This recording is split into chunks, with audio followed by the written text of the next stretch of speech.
মুফতি উনি এখানে ওদের বাদশা সালমানের পক্ষ থেকে এখানে ঘোষণা দেওয়া হয় এবং সমস্ত আরাফাতের ময়দানে এখান থেকে কি হয় মুক্ত দেওয়া হয়। কিন্তু এখানকার যে সাউন্ড, এখানকার যে মাইক, এটা কোনো আরাফাতের ময়দানে দেওয়া হয় না, মানে কোনো জায়গায় দেওয়া হয় না।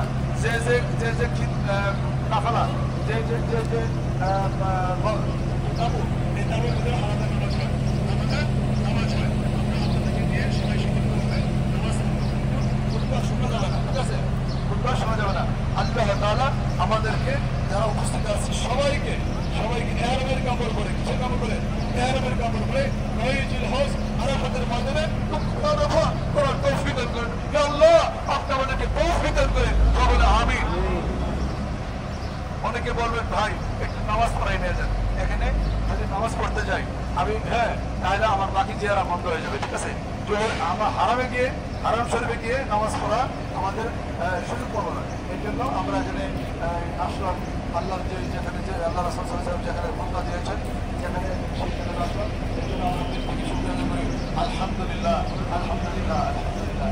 সম্মানিত আল্লাহ করে মেহমান দেখুন আমার যে সিস্টেম, সবাই আমি যেভাবে উপস্থিত